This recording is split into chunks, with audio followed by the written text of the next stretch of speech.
Бүгін біз мәжілістің 3-ші сессиясының жұмысын аяқтап отырмыз. Парламенттің жалпы жұмыс қорытындысы дүйсенбі күні 30 маусымда қос палатаның бірлескен отырысында айтылады. Ал қазір мәжіліс қызметінің кейбір нәтижелеріне қысқаша тоқтала кетейін.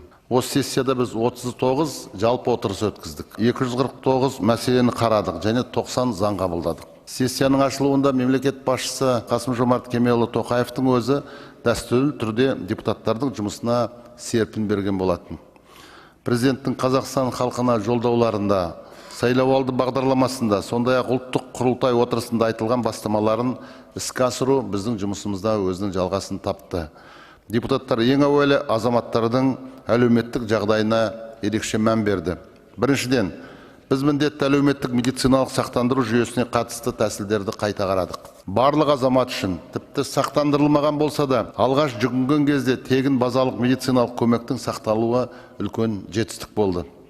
Біздің ұсынысымыз бойынша тегін медициналық көмектің кепілдік берілген көлеміне онкологиялық скринингтер енгізілді. Сондай-ақ құлағы нашар еститін жандарды, әсіресе балаларды жергілікті бюджет қаржы есебінен есту аппараттарымен қамтамасыз ету мүмкіндігі қарастырылды.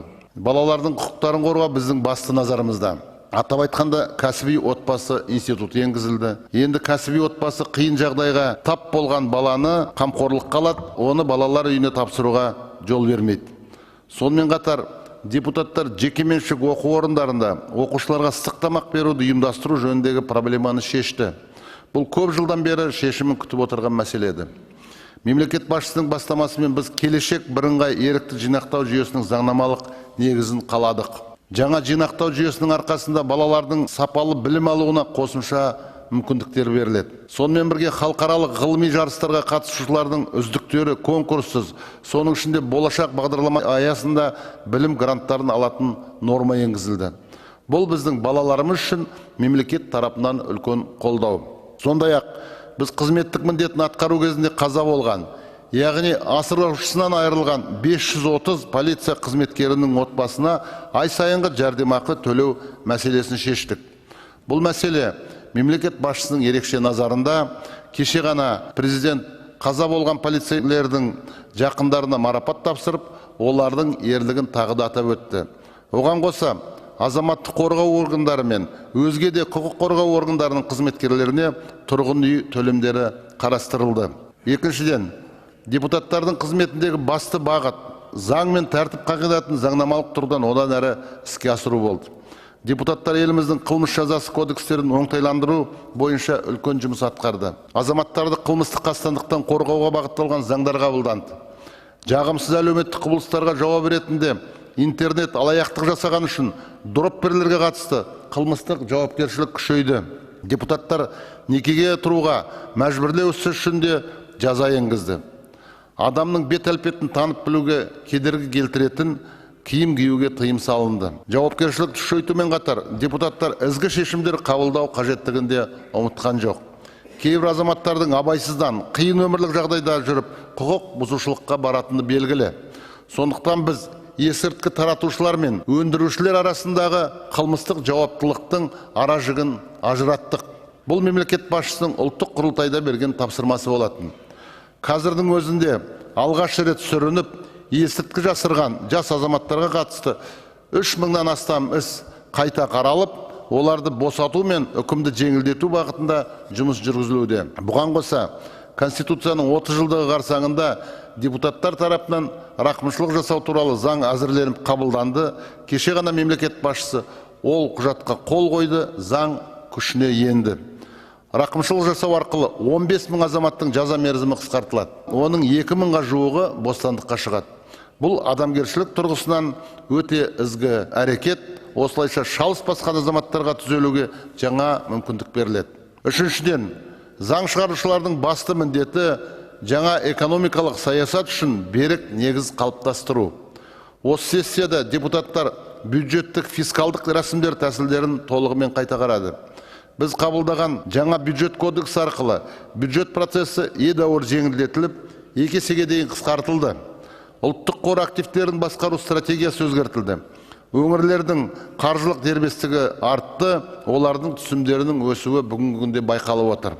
Бюджет процесіне қатысушылардың парламент алдындағы есептілігі күшейтілді.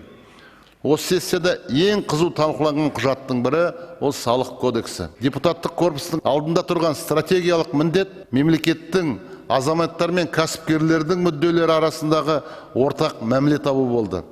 Біз депутаттар халық пен бизнеске салынатын салық ауыртпалығын арттыру есебінен бюджет кірісін ұлғайтуға жол бермеу принципін ұстандық. Көпшілікпен ашық пікірталастар, депутаттардың табандылығы мен бизнес өкілдерінің белсене қатысу арқасында тұрақты, ашық, әділ әрі түсінікті салық кодексі қабылданды.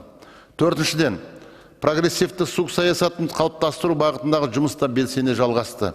Қабылданған су кодексі қазақстандықтар арасында суға, яғни тіршілік көзіне ұқыптылықпен қарауға үнемдеу мәдениетінің қалыптасуына бастау болары анық.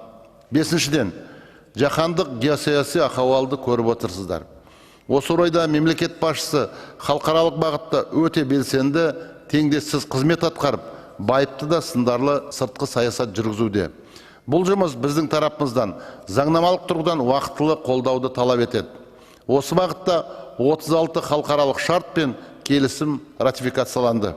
Жаңартылған Конституцияның талаптарына сәйкес сессия барысында біз жоғары аудиторлық палата төрағасының есебін 2 рет қарадық. Ол ауыл шаруашылығындағы субсидиялар мәселесіне, сондай-ақ дәрі-дәрмекпен және медицина бұйымдарымен қамтамасыз ету мәселесіне арналды. Депутаттар берген нақты ұсыныстар осы саладағы біраз мәселені шешуге оң әсер ететіні сөзсіз. Бұл жайттар болашақта да депутаттардың бақылауында болады. Сессия барысында депутаттық сауал секілді маңызды тетіктерде белсенді түрде жүзеге асты. Мемлекеттік органдардың лауазымды қызметкерлер атына 461 депутаттық сауал жолданып, азаматтарды толғандырып жүрген ең өзекті мәселелер көтерілді. Көптеген проблема сол сауалдардың нәтижесінде бүгінгі күнде шешімін табуда. Сонымен бірге, біз қалыптасқан дәстүр бойынша өңірлердегі кездесулер барысында сайлаушыларымыз көтерген түйткілдерді шешу жолдары жөнінде үкіметтің жауабын тыңдадық. Үкімет сағаттарында, комитет отырыстарында, партия фракцияларының іс-шараларында бұл мәселелер жан-жақты қызу талқыланды. Палата өз жұмысының алғашқы күндерінен бастап заң шығару процесінің ашықтығы мен айқындығын сақтап келеді. Депутаттар азаматтық қоғаммен және сарапшы қоғамдастық өкілдермен бірлескен тығыз жұмысты жалғастыруда. Мұны олардың жұмыс топтары құрамындағы өкілдерінің санынан ақ байқауға болады. Мәжіліс жанындағы қоғамдық палатада өзінің сараптамалық әлеуеті бар екенін дәлелдеді. Инклюзивті парламент депутаттық тобы мүгедектігі бар адамдардың мәселесін шешуге атсалысып жатыр. Жұртшылықты қабылдау бөлмесі аясында депутаттар шамамен 2000-нан астам азаматты қабылдады. Халықтың мәселелерін жедел шешу үшін азаматтарды қабылдау мемлекеттік органдармен бірлесіп жүргізіле бастады. Жалпы, осы сессияның күн тәртібі елеулі оқиғаларға толы болды. Депутаттар атом электростанциясын салу мәселесі бойынша республикалық референдумға дайындық барысында жетекші рөл атқарды. Наурыз айында арнайы өткен жалпы отырыста біз президенттің саяси реформаларын жүзеге асыруды мемлекеттік құрылыстың жаңа тарихи кезеңі ретінде талқыладық. Нәтижесінде қарар қабылданып, барша азаматты әділетті Қазақстанды құру жолында бірігуге шақырдық. Бүкіл ел болып, жер-жерде өткен салтанатты шараларда ұлы жеңіс қаһармандарына тағзым еттік. Биыл түркі тілдес мемлекеттердің парламенттік ассамблеясына төрағалық ету кезегі Қазақстанға өтті. Бұл еліміздің түркі интеграциясы мәселелеріндегі жетекші рөлінің және осы процесте парламенттік дипломатияның маңыздылығының тағы бір дәлелі. Келесі сессияда да біздің алдымызда бірқатар маңызды заң қабылдау міндеті тұр. Атап айтқанда құрылыс кодексі, сондай-ақ құқық бұзудың алдын алу, тұтынушылардың құқықтарын қорғау, банктер мен банк қызмет туралы басқа да көптеген маңызды заңдар бар. Әріптестер, парламент сессиясы аяқталып қалды. Енді сіздер өңірлерді аралап, сайлаушылармен кездесетін боласыздар.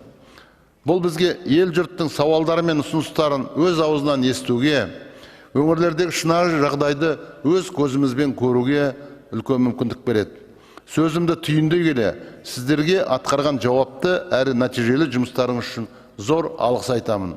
Сонымен қатар, бұқаралық ақпарат құралдар өкілдеріне де біздің жұмысымызды жоғары деңгейде, объективті түрде көрсеткен үшін ризашылық білдіремін. Баршаңызға ел игілігі жолындағы жауапты істе мықты денсаулық, толайым табыс тілеймін.